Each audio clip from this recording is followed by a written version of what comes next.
मैं चाह रहा था कि सर कुछ बोले और मैं सीखूं, लेकिन मुझे खड़ा कर दिया। मतलब बलि का बकरा मुझे बता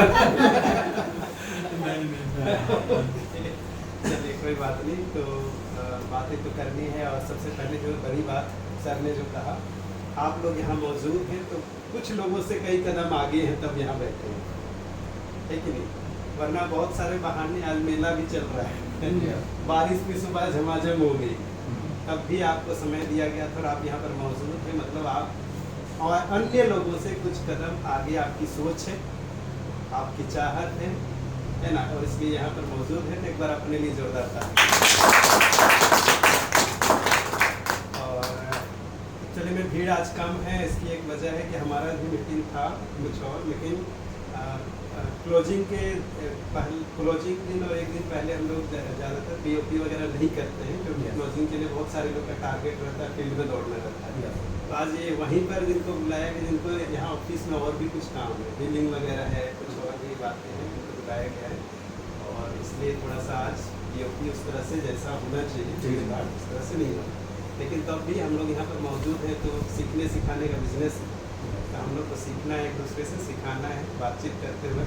यहाँ कोई हम बहुत बड़े विद्वान नहीं हैं, हमको आपसे सीखना है, हम अपना अनुभव शेयर करेंगे, उससे आपको सीखना है, ऐसा है ना सर? तो सभी लोग आई थिंक मुझे परिचित होंगे। मेरा नाम अमित महादेव कच्छप हुआ, और मैं एक्चुअली में टीचर स्कूल पढ़ाता हूँ, और एजोई का स्टूडेंट यहाँ सीख रहा है, बहुत मज़ा आ रहा है। मतलब हंसते खेलते सीखते, पैसा भी आ रहा है। और जो ड्रीम थे, जो मुझको लगता है कि केवल नौकरी से पूरा नहीं हो सकता, जॉब से, जैसे मेरा एक सपना था कि मुझे, मतलब बहुत गरीब परिवार से रहा हूँ मैं, तो पहले तो एक सपना था कि हवाई जहाज़ चढ़ना है। और उस ज़माने में जब सपना में देखा था तो हवाई जहाज़ चढ़ना भी बहुत बड़ी बात हुआ करती थी, लेकिन आज तो आम बात हो गई है, कोई भी चढ़ जाते हैं। लेकिन एक सपना था कि हवाई जहाज़ चढ़ना है, फिर दुनिया घूमना है, मतलब अन्य देश, मतलब विदेशों की सैर करना है, विदेश जाना है। चलिए, प्लेन में चढ़ने की बात तो आसान है, आज कोई भी चढ़ सकता है, लेकिन विदेश घूमने की बात आज भी उतना आसान नहीं है। नौकरी पेशा वालों के लिए बहुत आसान नहीं है। मैंने बहुत देखा नहीं है, नौकरी करने वालों को घूमते हुए मैंने देखा नहीं है, है ना? कोई इक्के दिक्के होते हैं जो बाई चांस जाते हैं कहीं नज़दीकी, नहीं तो नहीं घूमते हैं। कहने का मतलब डायरेक्ट सेलिंग सर क्या दे सकता है, और कोई नए नहीं है यहाँ, सभी लोग डायरेक्ट सेलिंग किए हुए हैं कहीं ना कहीं, तो हम लोग इस पर बात करेंगे। तो डायरेक्ट सेलिंग क्या दे सकता है जो मुझे मिला? मतलब डायरेक्ट सेलिंग में एक चीज़ है लाइफ स्टाइल। पैसे, आज मैं आ रहा था ना तो चर्चा भी कर रहे थे, कुछ लोगों के पास हमारे गाँव में भी बहुत पैसे हैं, लेकिन उनका जीवन शैली देखेंगे ना तो बड़ा अजीब है।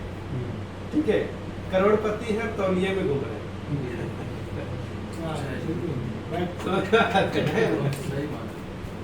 समाज में ना उनका बहुत मान सम्मान है, ना इज्जत है, शराब पी के घूम रहे हैं, बस टहल रहे हैं, और कुछ नहीं, खान पान भी वैसा कुछ नहीं है। मतलब पैसा रहते हुए लाइफ स्टाइल जो होना चाहिए वो नहीं है। और डायरेक्ट सेलिंग एक ऐसा जगह है जहाँ पर सिर्फ पैसा नहीं है, पैसे के अलावे बहुत कुछ है। ठीक है, पैसा तो कहते हैं ना डायरेक्ट सेलिंग का सबसे छोटा लाभ है, सबसे छोटा लाभ है पैसा। पैसे के अतिरिक्त जितना इतना सारा कुछ मिलता है ना, वो असली चीज़ होती है डायरेक्ट सेलिंग। तो घूमने से करने का मेरा सपना भी जो था वो पूरा हुआ। थाईलैंड में एक बार करके आ चुके हैं, अभी वियतनाम क्वालिफाई किए हैं और थाईलैंड क्वालिफाई किए हैं, मतलब 2 विदेश यात्राएँ अभी बाकी है ना। और अब तो ऐसा बन गया है कि जितना टूर आएगा आने वाले समय फॉरेन ट्रिप आएगा, वो 100% होना ही होना है। मतलब घूमने का सिलसिला जो मैंने देखा था सपना, और आप लोगों ने कभी ना कभी देखा होगा, कोई अदर जगह में देखा होगा, वो वहाँ पूरा नहीं हुआ तो यहाँ जरूर पूरा है ना। तो मुझे बहुत खुशी होती है, और मैं क्या सिखाऊं समझ में नहीं आ रहा है, क्या बताऊं समझ में नहीं आ रहा है। बस अपनी बातों को थोड़ा सा शेयर करूँगा कि इस बिजनेस में आप लोग सभी लोग डायरेक्ट सेलिंग से हैं सर? कोई ऐसे तो नहीं है कि इससे पहले कोई डायरेक्ट सेलिंग में कभी ज्वाइन ही नहीं किया, ऐसे कोई है क्या? अच्छा, वाह, नहीं, हमको लग रहा है कहीं ना कहीं गड़बड़ी जरूर कुछ ना कुछ में ज्वाइन तो किए थे, आईडी लगी थी मुझे, आईडी लगी है, आईडी लगी है, थोड़ा भी किए ही है, थोड़ा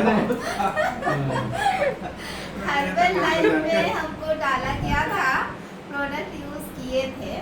मैं प्रेस्टीज में थी, प्रोडक्ट यूज किए होती। मतलब सब लोग कहीं ना काम कहीं नहीं किसी ना किए। किसी- मतलब डायरेक्ट सेलिंग से परिचित तो हैं, हाँ। उसके अंदर गए हैं, देखे हैं, ज्वाइन तो किए हुए। अब सर का केवल मैं नहीं जान रहा हूँ, इधर तो मुझे पता है मैडम भी कहीं ना कहीं कुछ वर्क था। वो फर्स्ट टाइम अच्छा, चलिए सर के लिए बहुत जोरदार था। चलिए कोई बात नहीं, तो मैं इसलिए पुराने लोग से बोल रहा हूँ कि डायरेक्ट सेलिंग में एक्चुअली क्या चाहिए होता है, क्योंकि मैंने भी पिछला कंपनी में वर्क किया है, मेरा अनुभव रहा है। और एक बार तो मन में इतना बैठ गया था कि छोड़ यार अब डायरेक्ट सेलिंग करना नहीं है ना। मतलब क्या बोले, बहुत सारी देखे, इंटरनेशनल कंपनी देखे, अचीवमेंट भी किए, ठीक है। कुछ कारणवश फिर इंडियन कंपनी में आए तो कहानी मालूम है सर को, है ना, ठीक है। अच्छा खासा चल रहा था और अचानक जीरो हो गया, ठीक है। तो लगा कि छोड़ो अब डायरेक्ट सेलिंग करना नहीं। एक्चुअली मैं जब डायरेक्ट सेलिंग शुरुआत किया था तो मैं प्राइवेट टीचर था, मेरी सरकारी जॉब नहीं थी उस समय जब मैंने शुरुआत किया। बट डेजो जब स्टार्ट हुआ तो मेरा उस समय तक प्रोसेस में था, मतलब होने का ही था कि डायरेक्ट अब मेरा सरकारी नौकरी होने वाला है, मतलब हो जाना है। तो मुझे लग रहा था कि छोड़ो अब तो नौकरी हो ही जा रहा है, छोड़ो बड़ा झंझट वाला काम नहीं करना है कि नहीं। बट डायरेक्ट सेलिंग का एक बार जिसको कीड़ा काट जाता है, जो असली समझ जाता है डायरेक्ट सेलिंग को, उससे दूर रह नहीं सकता है ना। खून में प्रवेश कर गया है डायरेक्ट सेलिंग को दूर। अब रही बात की, सबसे पहली बात है कि डायरेक्ट सेलिंग में 3 चीज़ सबसे ज़रूरी है। टाइप पी हम लोग बोलते हैं, लेकिन मुझको लगता है 3 चीज़ सबसे ज़्यादा ज़रूरी है। पहला चीज़ है कंपनी, कंपनी का प्रोफाइल, और कंपनी यानी कि कंपनी का प्रोफाइल प्रोडक्ट वो एक ही में आ गया, ठीक है। कंपनी का प्रोफाइल और प्रोडक्ट एक ही में आ गया, वो चीज़ एक बेहतर होना चाहिए। अब ये कंपनी का आप समझ ही चुके हैं, जितने लोग यहाँ पर है जान चुके हैं कि कंपनी क्या शानदार प्रोफाइल है, उसका प्रोडक्ट कितना दमदार है ना। इससे कोई इनकार नहीं है किसी को, ठीक है। इतना ज़बरदस्त प्रोडक्ट, ठीक है। तो ये चीज़ पहली चीज़ है कि आपको कंपनी दमदार होना चाहिए, इसका प्रोडक्ट दमदार होना चाहिए, है ना। मेन चीज़ तो वही है। और दूसरा एक है कि जो आपका टीम है ना, टीम वो भी ज़रूरी है कि जो ऊपर है और जो आपके टीम में है, मतलब एसोसिएट आपके जो लोग हैं या फिर आपके अपलाइन लोग जो है, उनका भी सही रहना बहुत ज़रूरी होता है। कभी कभी कुछ ऐसे अपलाइन मिल जाते हैं,